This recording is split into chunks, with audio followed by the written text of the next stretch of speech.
The Hand of the Necromancer by Brad Strickland, Chapter 13. They talked to Father Higgins for an hour. The priest knew Johnny was really a level-headed kid, even though he liked to daydream, and he knew that Johnny was serious in his concern for Professor Childermass. However, Father Higgins pointed out there really was no reason to worry. "He must have been pulling your leg with that card," the priest said. "Or it's even possible there's a secret message in it somehow. But anyway, the professor clearly told me he might not return before Friday. Now, don't you think we should give our friend at least that long? Today's Tuesday. You'll only have to wait 3 more days. And then, if Rod hasn't called or returned, I promise we'll see if we can get to the bottom of whatever mystery you think you've found." Johnny wasn't really satisfied with that, but he had to accept it. For a change, Sarah was quiet and shy. In the Catholic school that she had attended before, priests were mysterious and rather ominous characters. They came around to catechize you and listen to you confess all the bad things you had thought or done. Johnny and Sarah left the rectory and went their separate ways, but Sarah promised to call him that night. She did, right after dinner. "Listen," she told Johnny, "I've been puzzling over all this. I really don't think we should wait until Friday, do you? No, by Friday something awful might have happened to the professor. But what can we do? We can keep an eye on old freak-face Murgle's house." "What? After that walking skeleton, the snakes, and—" "They didn't hurt us, did they? Father Higgins is right. There's something old Murgle fixed to scare people away. Only we won't be scared. Listen." And Johnny and Sarah spun out a plan almost as daredevil and chancy as one of Fergie's. Johnny listened with a strange mixture of dread and excitement. He didn't really want to agree to it, but he was sick and tired of doing nothing. "Okay," he said at last. "Come over early tomorrow and I'll see you then." He hung up the phone and wondered if he had made a wise decision. That night as he lay in bed, Johnny studied the birthday card. What did it mean? Was it a cry for help? A warning of danger? Johnny counted the candles. There were 21, 7 of each color. The cake had pink, green, and yellow frosting, and the candle flames were yellow with orange centers. Did the candles have a concealed meaning, or the cake? Or did the picture mean anything at all? And what about the puzzling message scrawled inside the card? Johnny read it again. He wondered if the professor's meaning of the word hand had any significance. Of course, to say that you'd give someone a hand didn't mean an actual hand, or even a wooden one. And what in the world was an ear high in the sky? Nothing made sense. Worn out, Johnny laid the card aside, took off his glasses, and clicked off the lamp. Everything that had happened began to whirl around in his head. Miss Farrington, his job, the delivery man on the loading dock, the snow globe with its frightened little figure, the bizarre wooden hand, and brooding over everything, the terrifying Mr. Murgle. Johnny drifted into a troubled sleep, still fretting about his problems. Much later, he heard a fluttery sound, a stealthy tapping sound. Frowning, he opened his eyes. It was still dark, and the luminous hands of his clock showed the time was 5 minutes past 1. Johnny turned on his side. A pale moon made the window show up as a vague rectangle, a little lighter than the darkness. A shadow flitted over it, and for an instant there was a scratching noise. Johnny slowly reached for his glasses, his heart thumping. He found his spectacles and put them on. The air had a strange, dusty scent that he could not name. He squinted, staring hard at the window, but nothing moved there. Johnny eased out of bed and looked outside. A thin mist hung over everything, pale blue with the moonlight. Again, Johnny heard a quick, light tapping. Puzzled, he went to the window and pressed his nose against the cool glass, trying to see if some moth or night-flying bird was responsible for the noise. He had a clear view and yet could see nothing. The window was open about 6 inches. He cautiously raised the sash all the way, feeling the cool rush of night air.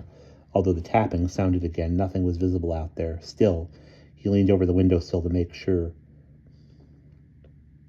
With a sudden shock, Johnny saw that the screen was gone. He and Grandpa had taken down the storm windows and put up the screens last March.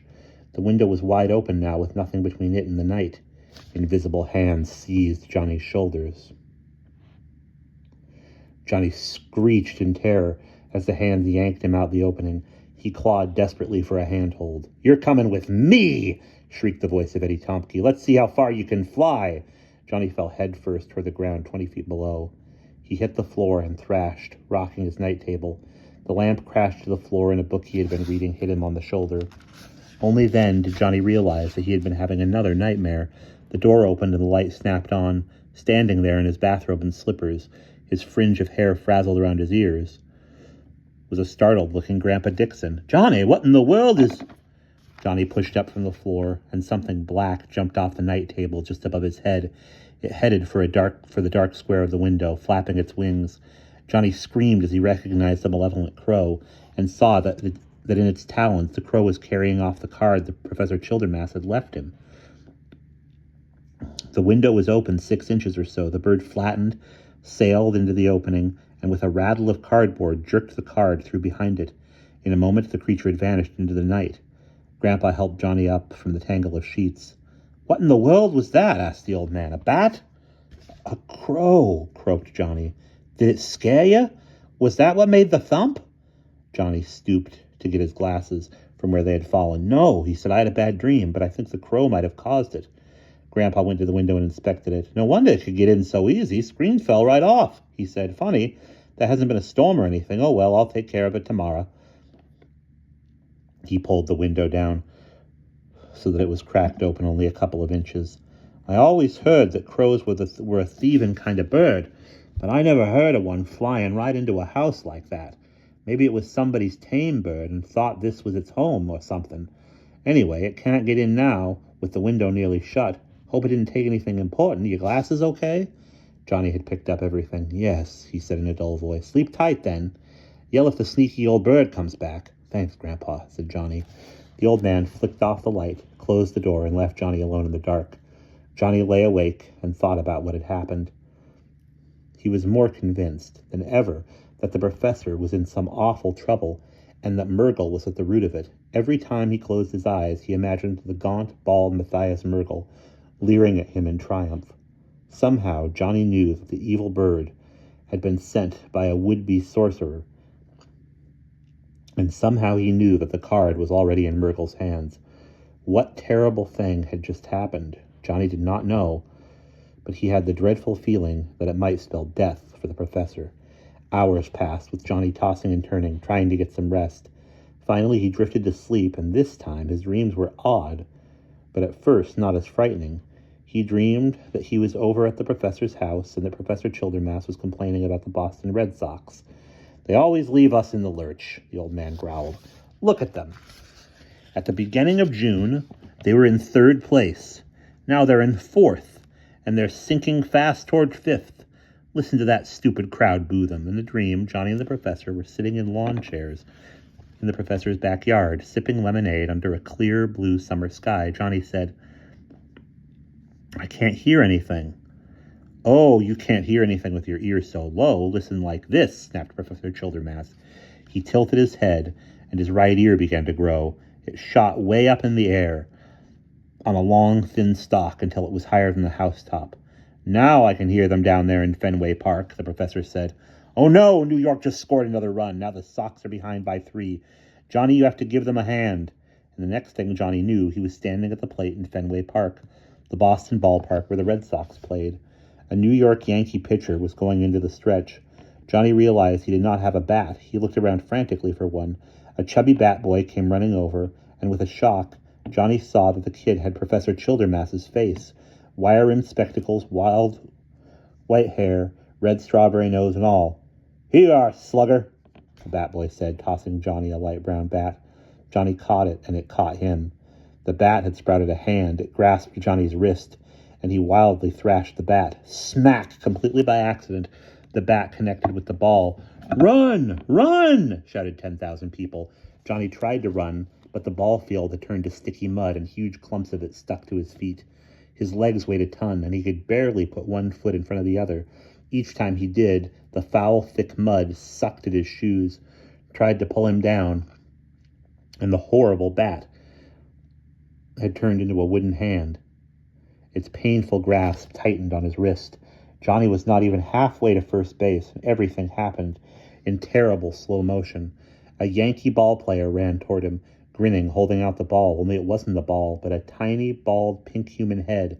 It had a nasty, evil face with a long nose, a gash of a mouth, and crooked, stained, chattering teeth. Johnny frantically tried to back away, fell, and suddenly went rolling down a steep, steep hill. He woke up with a gasp and a jerk and saw that the window was full of early morning light.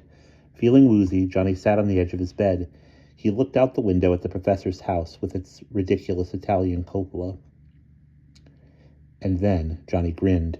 His latest nightmare had solved one of his problems. He now knew why the professor had written the strange message on the birthday card. He knew what the ear in the sky was, and he even had a strong suspicion about what he would find in the place where billows rise. Now all he needed was the courage to go look for it. And that's the end of chapter 13.